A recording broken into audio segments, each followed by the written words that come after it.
Okay. Thank you so very much for being here today. Yeah, dear artists, colleagues, and friends, I'm Nicole Loeser from the Institute for Art and Innovation, and I warmly welcome you to the Social Art Award 2025 ceremony.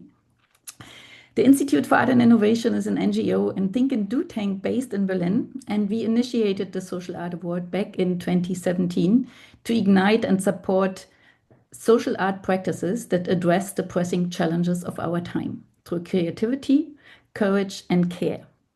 This ceremony brings us together to celebrate visionary artists from around the world, creatives who use their practice not just to reflect the world, but to transform it. Each year, the award highlights a theme that responds to current global urgencies. And this year's theme is Planetary Healing, Blue Tribes for Ocean Health. It resonates with the UN Ocean Decade and invites us to ask, what is the role of art in regenerating our planet, especially our oceans? And we are today here to honor art as a driver for transformation and to reflect on how social art can activate empathy, agency, and co-creation across borders and disciplines. Let us take the next hour to connect, to celebrate, and to be inspired by powerful artistic visions for more just, inclusive, and regenerative futures. Thank you all for being here with us, and I now hand over to Marcelo, who is co-moderating with me today. Hi, everyone. I'm Marcelo, and I'm director of Applied Live Art Studio in London, which is a social practice studio. Very happy to be here with Nicole and really honored to be part of the Social Art Award. I wanted to speak briefly about what social art is. Social art is not a medium. It's not a singular way of working. It's really an umbrella term that has at its core the interpersonal relationships between creative practice and the people that it serves. It's a practice of care, of transformative agency. It's deeply political and deeply social. And in today's age, the socio-political is connected with the environmental, and we're very aware of that.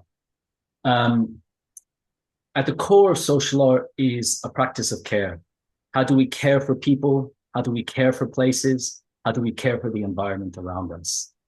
And in the days that we live in, it's very important that we are able to turn our creative practice as a form of healing or a balm or antidote for the multi-crises that we live through. These go far beyond just talking about community-based projects. They're really about systemic changes. And systemic changes sometimes happen at large institutional policy levels and often happen at community levels at the heart of individuals' personal transformations. And that's what social art is really able to do. It's able to transform the individual, transform the collective, and by doing so, address enormous issues such as inequality, climate change, racial injustice, or many of the other issues that are affecting us today. So I just wanted to reinforce the importance of this type of practice in terms of thinking about the interpersonal at its core and the participation at its core. Thanks, Nicole. Thank you, Marcelo. And yeah, why this award and this theme? So the Social Art Award was created to spotlight and support artists who respond to the social and ecological urgencies of our time. Artists who combine creative practice with civic engagement. And this year's theme, Planetary Healing, Blue Tribes for Ocean Health, emerged from a deep concern with the health of our oceans and a belief that the oceans are not separate from us, but part of our shared planetary body. We are in the ocean decade, and the need for ocean literacy or blue literacy, care and regeneration has never been more urgent. Rising sea levels, warming, pollution, acidification, or biodiversity loss, these are not just distant problems. They are shaping our economies, our food systems, our cultures, and our futures. And therefore, we chose this theme to ask, how can artists amplify the voices of the ocean? How can we form new alliances across disciplines and geographies to take care for our blue planet? And how can social art help us navigate toward regenerative and inclusive futures? The open call for this year's award reached 922 artists from over 70 countries, and the response was truly global. What you will see today is only a glimpse of the incredible talent and vision out there. But you can check out the online gallery, and later this year we will also publish the book featuring the top 100 of this year's application. So let's celebrate these artists and their creations and interventions, and let's continue to ask how art can support us to open spaces for co-creation and dialogue, heal our ecosystems and communities, and adapt to complexity and urgency, and overall act together and aligned. And now, before we move into announcing the awardees, we would like to take a moment to acknowledge the exceptional people who made up this year's jury. This year, our jury brought together 14 outstanding experts from around the world, spanning diverse fields such as of social art and artistic research, social and environmental justice, ocean science, futures and foresight, sustainability and governance, as well as ethics, entrepreneurship, and impact investing. We were very honored to have artists, curators, educators, cultural leaders, innovation experts, and environmental advocates contribute their time and vision to reviewing this year's submission. Today, Marcelo and me are joined by some other jury members, and I very acknowledge that they made it because of all the time differences. And we would like each of them to briefly share who they are, what drew them to the Social Art Award, and what inspired them about this year's theme, Planetary Healing, Blue Tribes for Ocean Health. Let's begin with Jen Hurwitz from Costa Rica. Thank you, Nicole. My name is Jan Hurwitz, and I direct the Visionary Ethics Foundation based in Costa Rica, serving Latin America, the Caribbean, and connected globally. We're a human and nature's rights organization, an NGO, and we're very happy to be here as we promote nature's rights. Thank you so much. And then we have Jennifer Halton from Australia. Thank you, Nicole. Yes, I'm an Irish woman living in Western Australia. Jennifer Holton is my name. I'm the founder of the Metamorphosis Project, which is an open access platform that connects people and ideas at the intersection of art and research. I think that this Social Art Award beautifully kind of captures that very spirit. It's the convergence of things that work at the intersection to create meaningful, sustainable change. But also what really drew me to this was the inimitable Nicole, who has brought this all together. She is an absolute powerhouse and incredibly inspiring. So thank you for bringing us all here today, Nicole. Thank you so much, Jennifer. And I also saw Brigitte Mohn today in the room. Brigitte, welcome. Thank you, Nicole. Again, it's you and the amazing network you're bringing together. And I think I'm working in the in our family foundation. It's an operating foundation in Germany, very much focused on systematic political change and sustainability in many areas. And I'm very much working as well in the sustainability VC context and as well in the activism context. And I think from science, we know we have many research in science analysis, but the art is, I think, a wonderful tool and instrument to show the relevance of serious topics around the world in a different way and inspire not only the heads but the hearts of people. So I was really intrigued to be part of this jury because I think working together and telling stories is super important to get other people who are not in the expert arena as co-producers of a new tomorrow. Wonderful said. Thank you so much, Brigitte, for this amazing contribution. And I now also would give the floor to David Woodgate from Saudi Arabia. Hi, everyone. Great to be here. Actually, honored and very excited to be here. The whole process has been fantastic. It's been a longish process, but very, very not just exciting, but inspirational in many, many ways. I mean, from my perspective, because I'm a practicing futurist, so I'm president of a company called the Futures Lab, but I work quite a lot outside of sort of more typical consulting, and particularly because most of my work's based off of the experimental arts and progressive culture as sort of critical platforms for actually developing the future. What I find is that there are unbelievable signals, weak signals as we call them, actually in that field that really are part of indicators, particularly and implications of where we're going in the future. So very cool. I sort of cover three main areas, I suppose, in one way. So it's the consulting. I create these Living the Future events, which is bringing together arts and the future, and then education, where even though my doctorate's in science and engineering, I focus on tech arts, urban arts, multimedia, and entertainment. So that's what sort of brings me. But really excited because sustainability, obviously, going forward, all the eco arts is a critical part. And since I work with transdisciplinary courses, we always try to bring those in to any subject matter that we're teaching. So that's where I come from. Wonderful. Thank you all for sharing your insights and care for this process. And it was really difficult. And we are so grateful for the depth and dedication you all brought to this award. Thank you very, very much.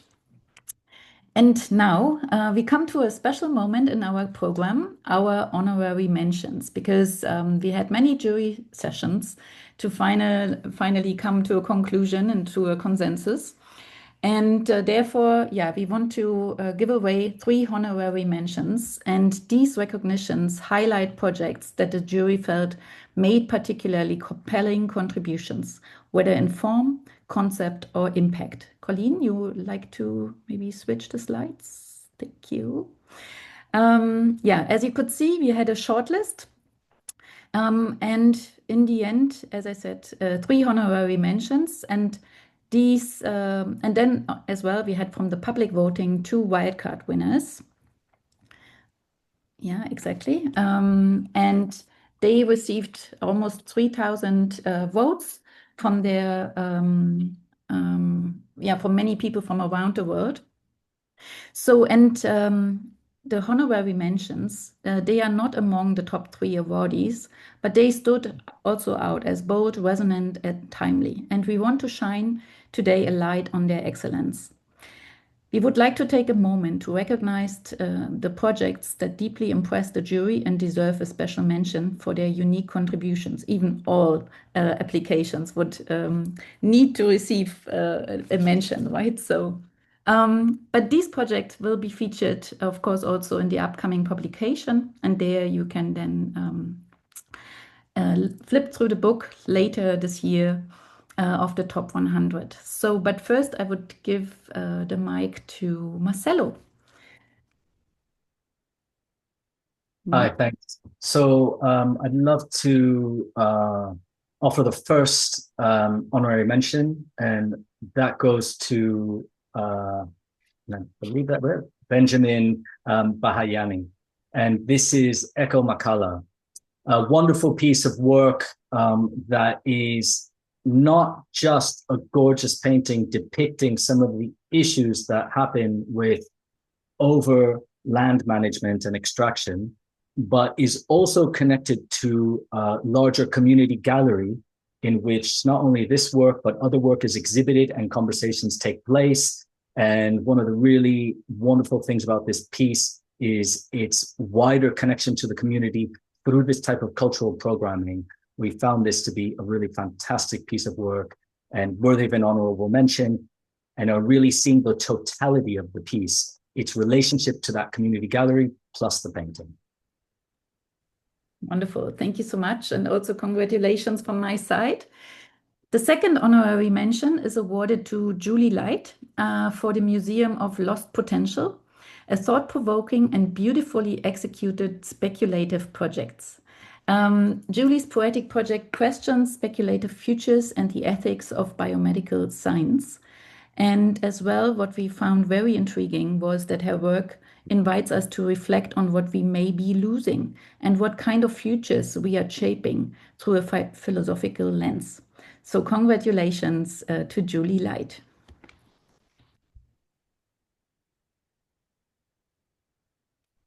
Marcelo? And the final honorary mention goes to Nech Trampus for Solandium. Solandium was a really fantastic video game that was exploring what it would be like to try to find solutions in what is the sociological crisis. As you wander through this platform, you are both finding the problems and finding solutions and figuring out how to place them. It has a really interesting way of not only dealing with the current socio-ecological crisis that we have, but also putting you as the player making the decisions. It is really also about recognizing the use of AI and gaming and how that might sit within social art and social practice in terms of both questioning, building relationships, and highlighting things. Wonderful. Thank you so much. And congratulations also to this amazing project by Nech Trampus. And now it's my pleasure to announce the 2025 Social Art Award winners, selected for their outstanding originality, depth, and resonance with this year's theme, Planetary Healing, Blue Tribes for Ocean Health. For each award, we will hear also a short comment from one of our jury members who helped champion the work. And the Bronze Award is now given to Amber Despots for her Future of Water card game.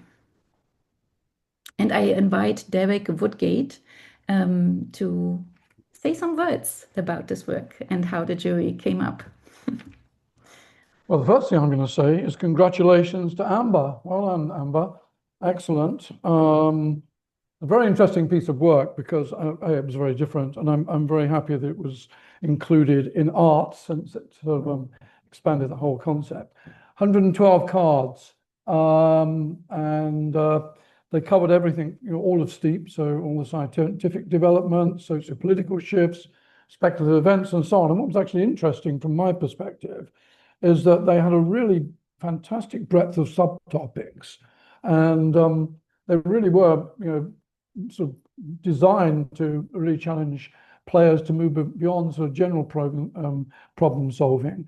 And anyone that works with the future will know that you're not really actually solving current problems invariably. You're solving potential problems that could arise through the scenarios that you develop. And these were excellent in terms of setting up some storytelling and some prototyping and sort of great ideas for ideation of where we could look at things like climate change, pollution, biodiversity loss, and so on. From my perspective, I actually found them incredibly engaging.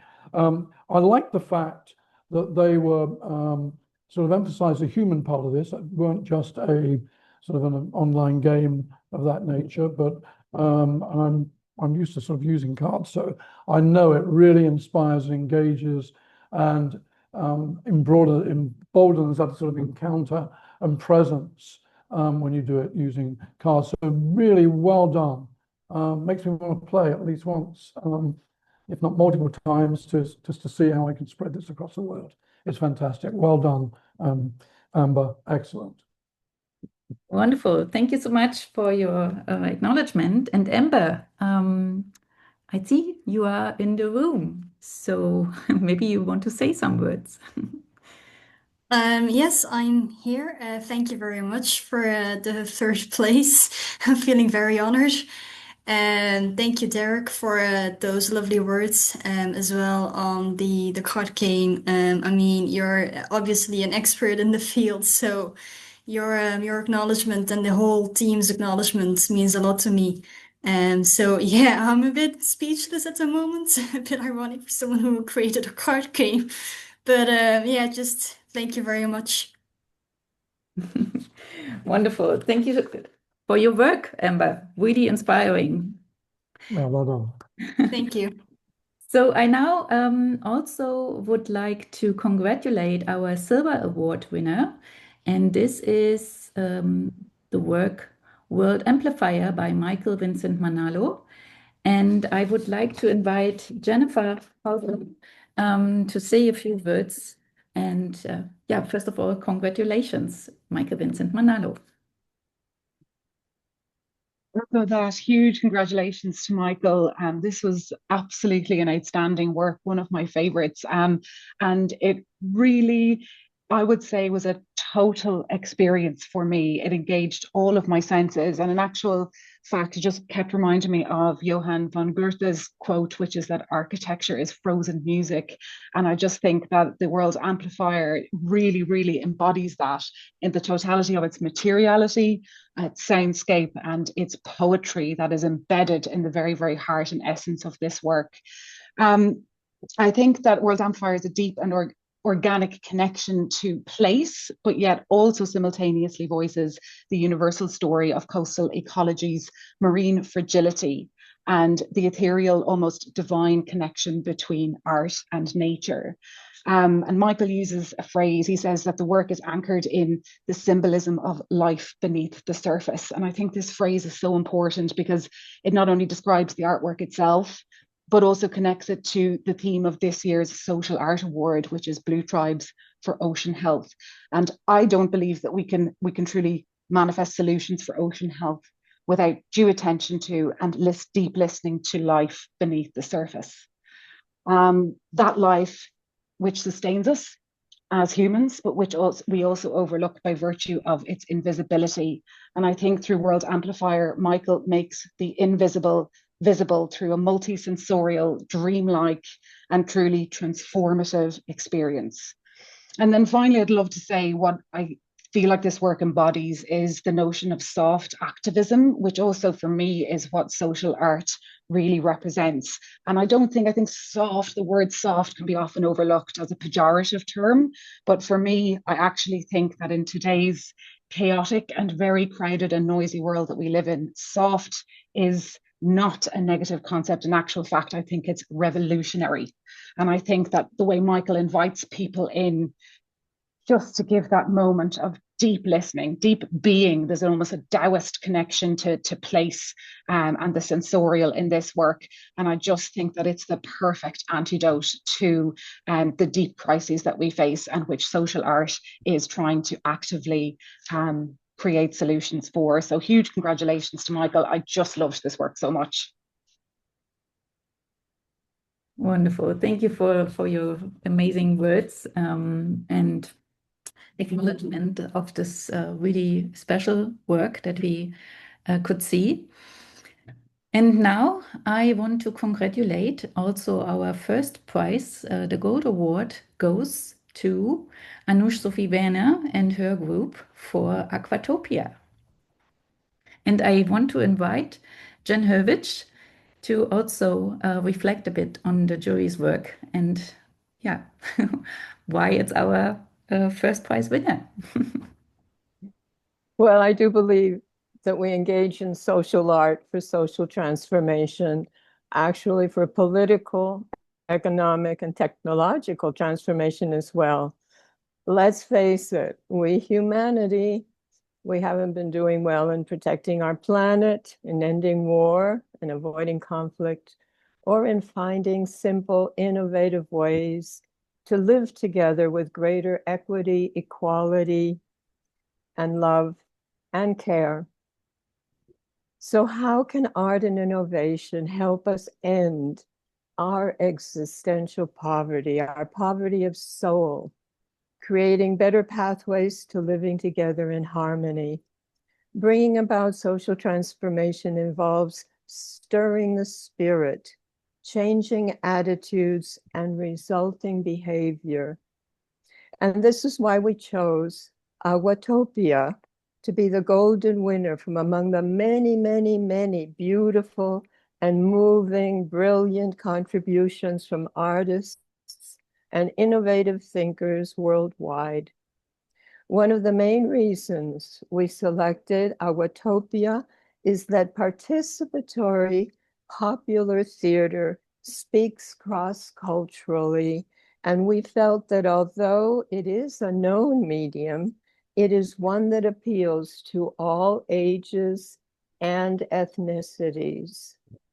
The particular focus on water and our spiritual engagement with it is fundamental to our understanding of nature's rights, as now is being addressed and promoted by Harmony with Nature program at the United Nations.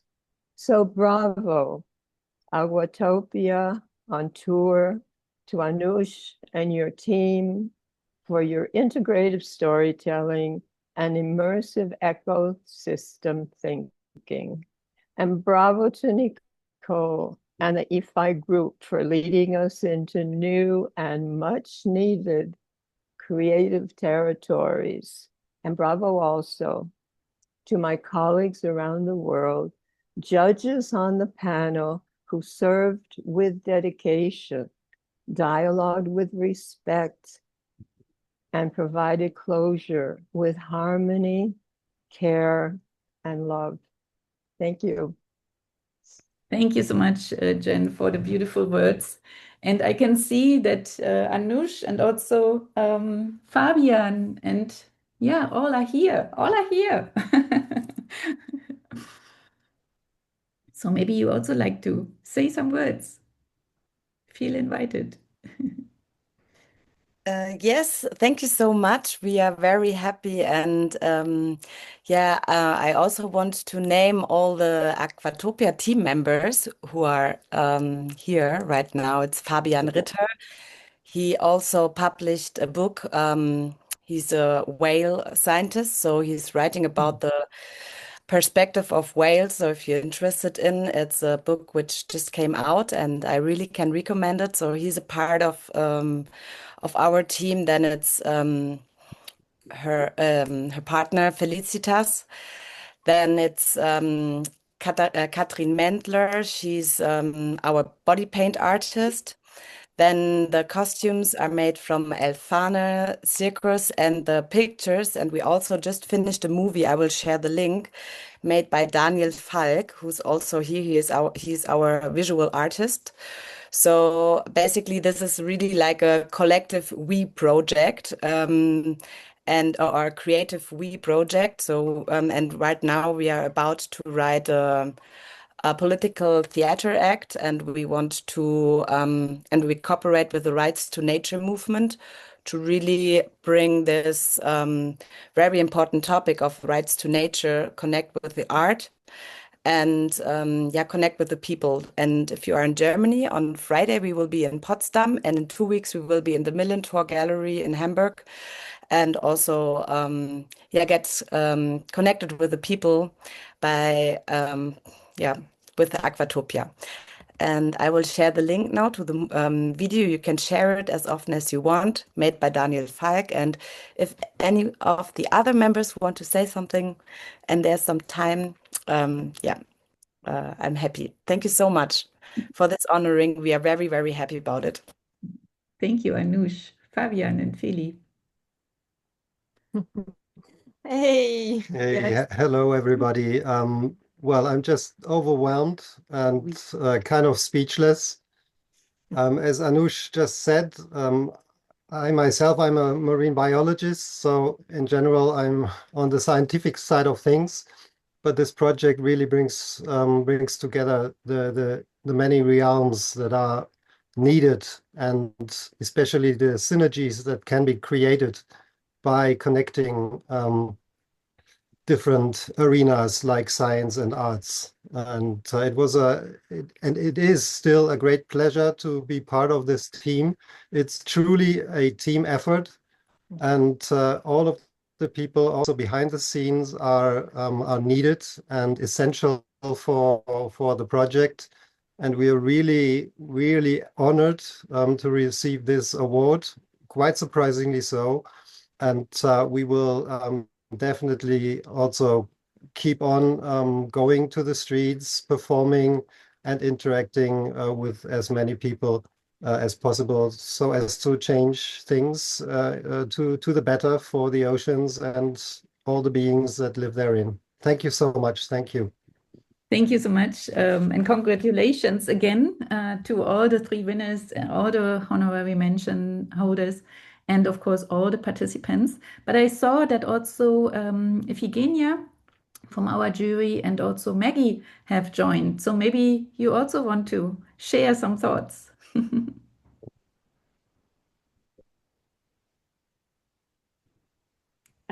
Hi, Maggie Grayson. I'm a designer and futurist based in Toronto, Canada. And it was an incredible experience to be able to look at the work and feel and see how people are creating all of the work, how people are seeing and feeling what social means and playing a part in a narrative or describing something in a very beautiful and poetic way.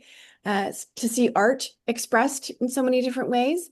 I think this is a real signal for art science coming together, which is really, really important for, I guess, dissolving silos that we have in so many different directions. So thank you to Nicole. Thank you to all of the artists who have been working so hard to think creatively and to put your heart and soul into this work. It's a pleasure to take that journey with you. Thank you. Thank you so much. And Iphigenia, are you here with us? I'm here. Can you hear me? Thank you so much. Thank you so much for passing the word. And Maggie, you said what exactly what I wanted to say. I'm so full with your words. I am briefly. I come from the Institute of Marine Sciences, and I was also part of the jury. And it was super interesting to see how people from different parts of the world, let's say, kind of found their way to. Gave a word on the water issues, let's say, and to see how they approach social art and they use the blue as the medium. And it was super interesting. Also, from our side, to be all together and like discussing all your works and all this process was very enriching also for us. And thanks, Nicole, for this space. Wonderful. Thank you so much. And amazing that you could make it. I know that time is so precious for all. Again, congratulations to everyone. And the Gold Award also comes with a 1,000 euro prize to further support continued artistic engagement and research. And and we can't wait to hear and see where your journey can bring you, and also inspire others to maybe follow your path. And I would really once more thank you again to all the artists and especially the jury members, and congratulations to our winners. And we now also want to take a moment to step back and reflect together on the larger picture, because we know that social art doesn't end with an award, right? It's an ongoing practice. It requires care, networks, and infrastructure. So Marcelo and I would like to invite you, our guests, artists, and jury members, to share some quick thoughts or feelings in the chat, or raise your hand if you would like to speak briefly. And we will hold the space for a few more minutes and propose a few guiding questions. So for instance, what does social art need now? Or where is social art needed? And what are your hopes for the future of this field? As you're gathering your thoughts, and some of you might be happy to share and kind of raise your hand and just speak. There's a lot of people in the room, so We won't hear from everyone, but also we will keep the chat present. We'll think about how we use that data. But I wanted to offer a couple of things to think about, and I'm just buying time for those of you that want to think through the question that Nicole offered, which is, what does social art need now? One of the things that I feel is really important is that a lot of the work sits at different levels of funding, from completely grassroots activist work that is unfunded but yet quite powerful to some much larger funded projects. That longer institutional support is something that's really key. And that sits in a lot of different fields, including the culture field, which potentially in the era that we live in can sometimes be caught up in its own models of funding. Social art is not about producing an object that can be sold. So we sit outside of that capitalist system with the work that we produce. If we sit outside that system, then where do we find the kind of financial support that we need to also pay the people that do the work? So I'm going to offer that as an instigation, as my first thing. And if anybody else has any ideas or anything else, you can raise your hand or add it in the chat box. I have many more, but I won't take the whole night.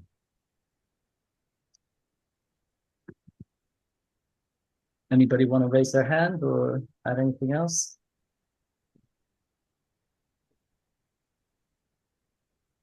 Well, I would say, Marcelo, so that we don't leave your question unanswered, that with these changing times where traditional funding has been drying up and changing all over the world, here in the Latin American region, we have been spending a lot of time contemplating that.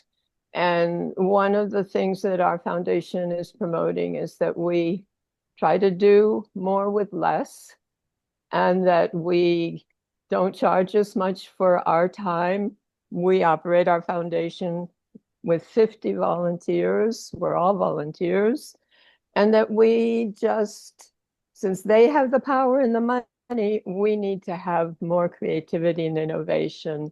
And eventually things are going to change. So it's not forever. Thanks, Jan. And I saw that Fabian put her hand up briefly.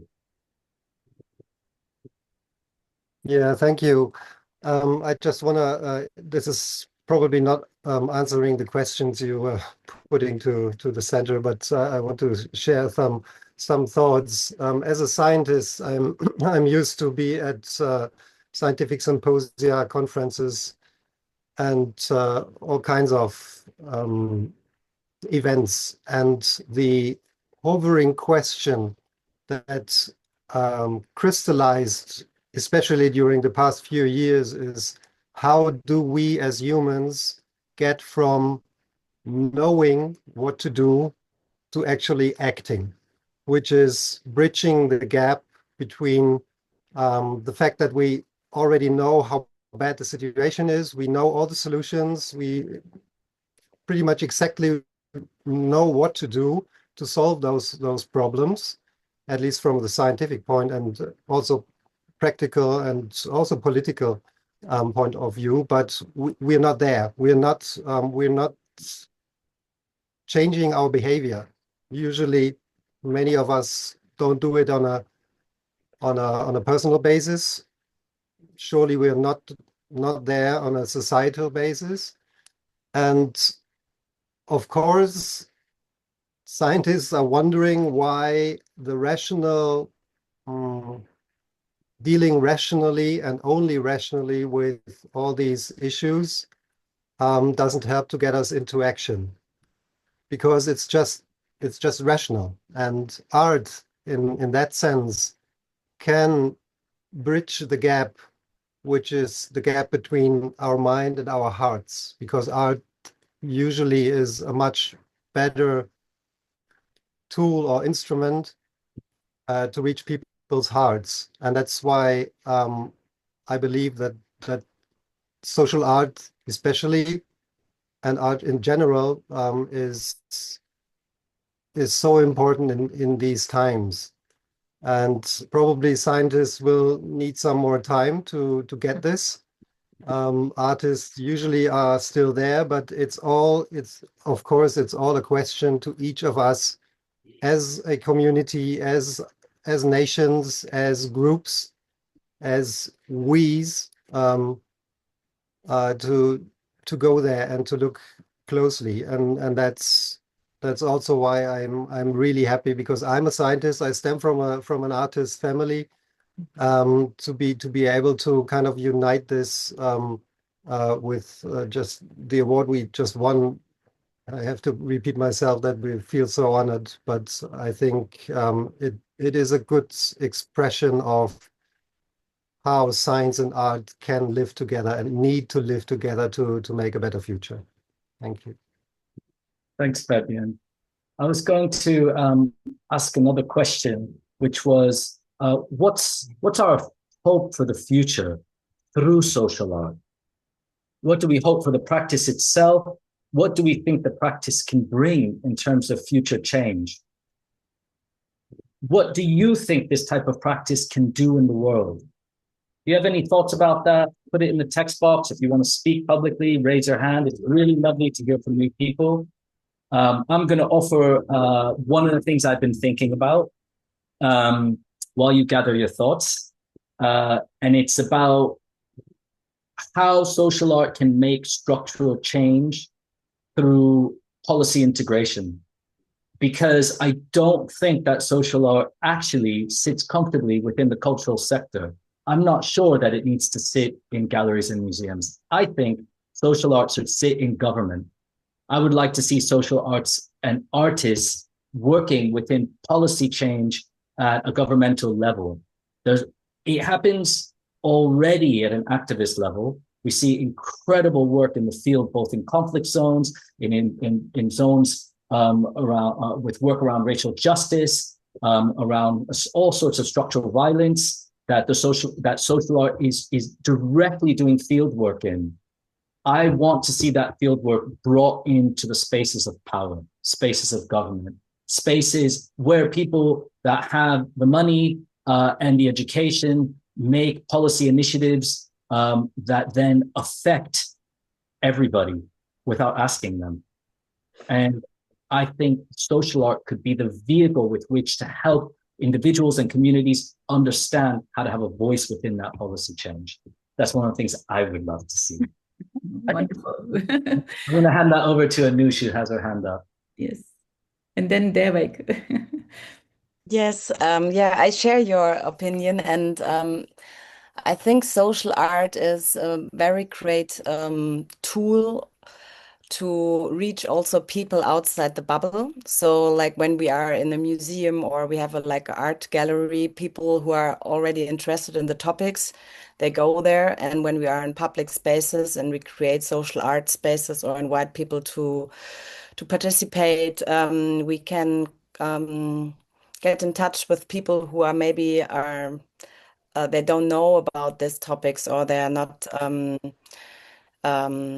yeah, they're not interested maybe until that time in that topic. So yeah, we can create, so it can be like a bridge also, and maybe can also be a tool to for the mainstream, that like these topics become mainstream and become like casual topics, and something where people maybe develop their own artist in their self.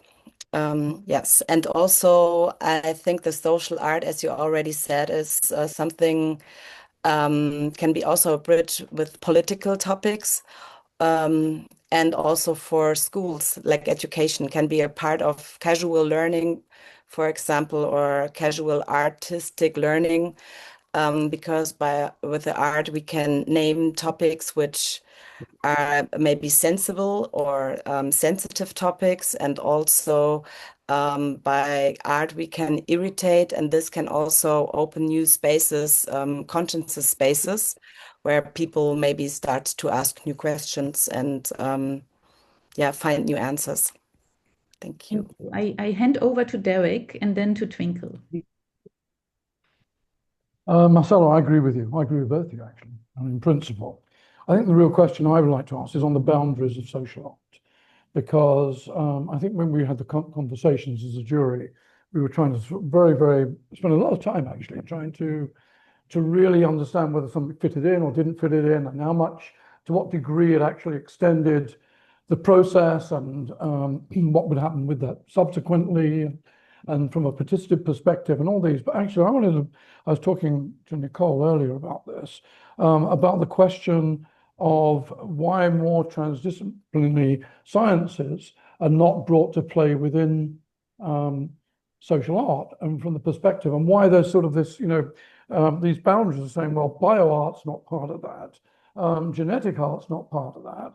And yet, actually, if you start to sort of think about the work that people like Stanza do with electronica, what Joe Davis and Zaretsky and these people do with bioart, which actually is very much about social development, it's about human development, it's about where societies are going to go into the future and how we can integrate. I actually think these things should be integrated into social art, providing they're providing a social platform, developing that further. And again, I found, for example, security, which is one of the big areas I have to work with, where art actually acts as a platform for security. So people like Hash that are building interactive displays within, you can find them in London as well, which actually provide footpaths and places to go through to make sure it's safe, and they're interfacing with lighting systems and everything else.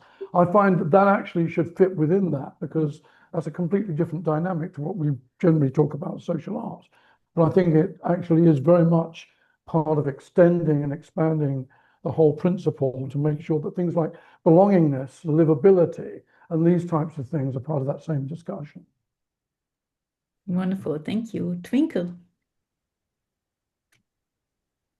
Yeah, so thank you so much, first of all, for inviting me to the social awards. It's fantastic to look upon these wonderful pictures and the creations by the people. To adding on the points for the social arts in different sectors, I would like to add, apart from government level and education level, I think we should also be encouraging this on the entrepreneurship level, so that people are actually creating and building up the stuff that is very much likely to build up for the environment.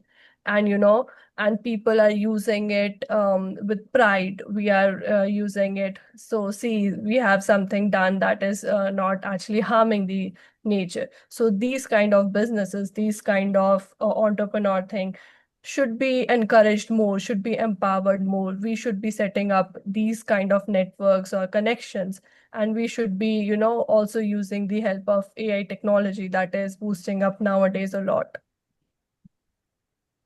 Thank you so much, Twinkle, for being here. Wonderful. Thank you. Yeah, and I also would like to add on that, because for me, social art is really something where we can connect deeply as humans and bring all our resonance fields out in all kinds of dimensions. And therefore, for me, social art also became a kind of instrument in that regard to be a human being that can think in systems, but can also think towards futures, think about the past, think about your family, yourself, your real self, your higher self, but then also think about other species around us, right? Think about interdependency, think about community, and think about being a planetary being, think about the universe. And I think when you are a human being, and I think social artists for me are these human beings that don't restrict themselves, that try their best to connect in all these different dimensions and really make something possible that is not even imaginable, and I think in this kind of connection, we find something beautiful, something that we can care for, something that holds us, that gives us hope. And I think in these troubling times, with all the new technologies, with all AI, quantum computing, and I don't know what, breaking our silos, breaking our linear thinking, breaking all what we have learned in many different ways to deal with systems in a linear way was a wrong path. And I think social art allows us to explore these dimensions in a new way and somehow bring us back to being a human in this universe. So yeah, this would be my wish that we really can relate to each other as living beings, and by that become these kind of social artists. Jen.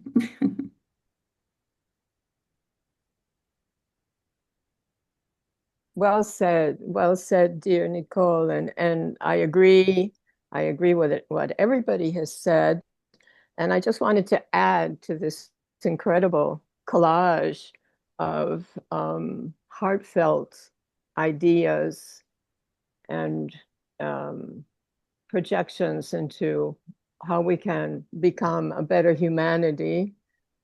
As a futurist and as somebody who has studied neuroscience and psychology, I think that it's important that social art also helps us to transform our trauma, because we have all been dealing with trauma, even those who thought they had no trauma. If you went through the pandemic, and we all did, we're dealing with trauma. So what are the things that you're doing in your life to connect with some of these ideas that Nicole has mentioned? You know, what are your hobbies? What are you doing when you go out into nature? What is your spiritual practice? What is the way in which you are artistically and spiritually helping yourself to evolve into becoming a less traumatized and more human being? Yeah. Thank you. And I would like to circle back to Marcelo.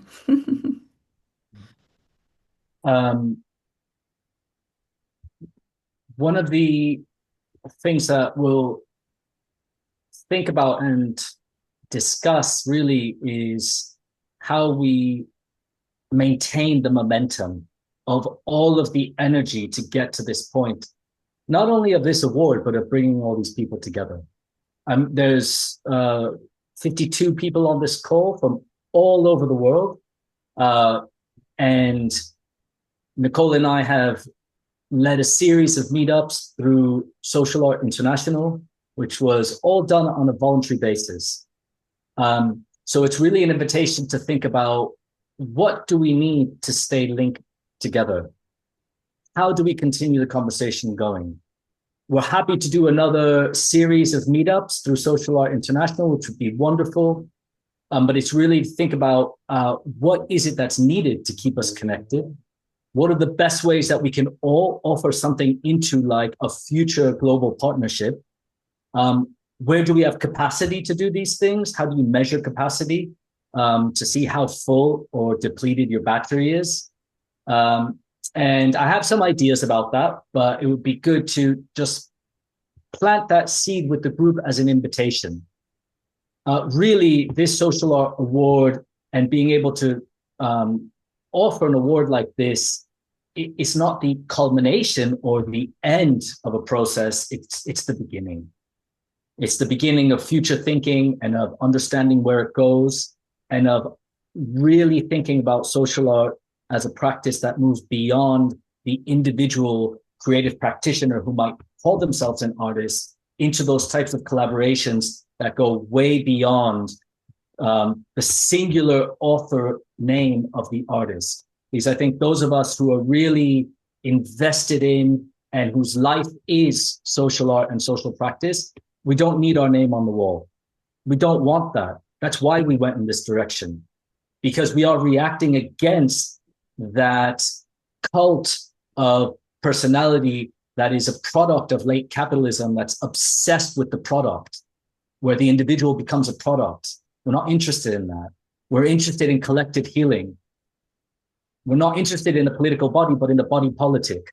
Who are we as one? And what is the emergence that happens from this collective thinking? And how do we keep that collective thinking going? So an example is future Zoom meetups where we just have conversations on topics, but there might be other thoughts and other ideas. And this hive brain here might have the solution, because a lot of the times it's Nicole and I in our busy schedules saying, hey, can we have a meetup?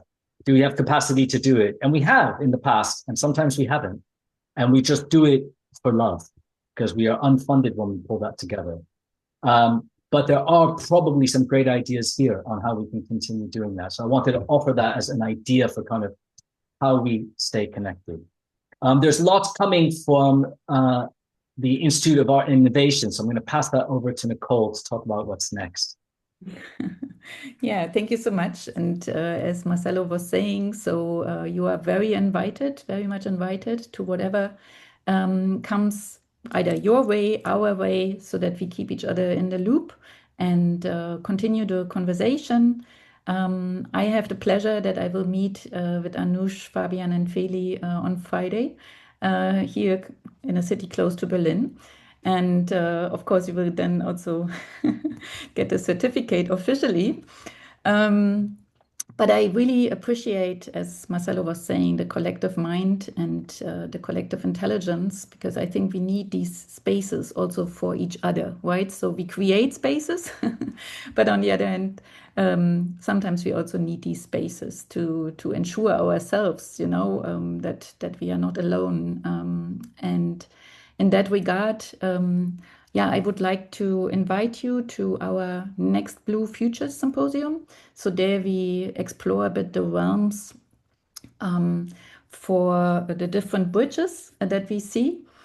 And when it comes to blue futures, I mean, the oceans have no voices, right? So, and how do we deal with that body, with that huge element that also provides life on this planet?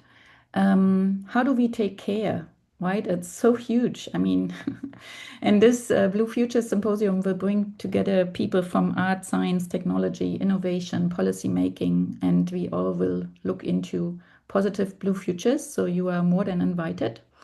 It's also an online event in 2 weeks on Wednesday again at 4 o'clock.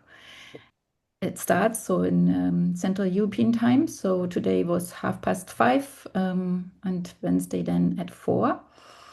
And we also will have not only impulse speakers, but then always have time for interaction. So we'll have breakout sessions with the different speakers and so on, so that everyone can really at least yeah, go a bit closer and deeper into the conversation.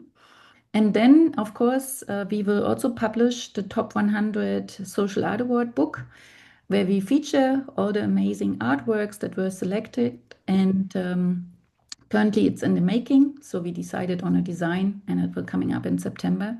So stay tuned. And yeah, and I thank you again for these very thoughtful contributions.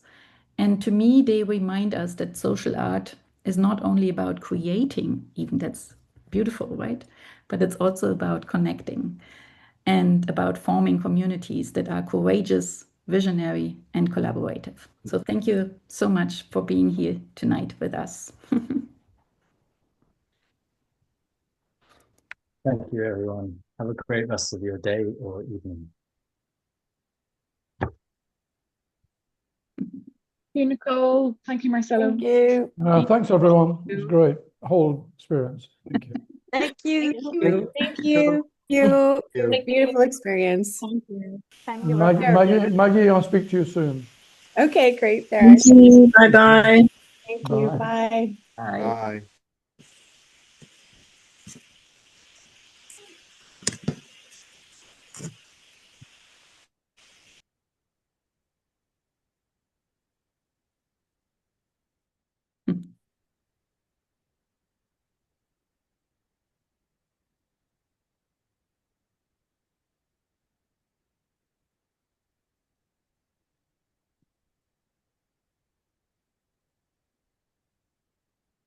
Oh, there's still people trying to get in. That's funny.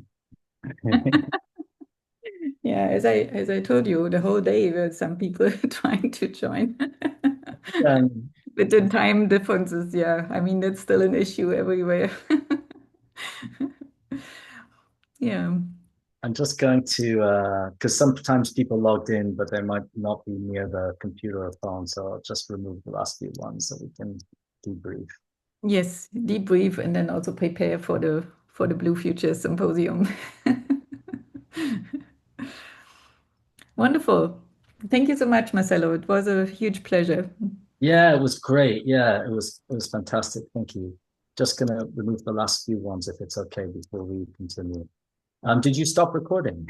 Oh, yes, I should do it. Okay, we get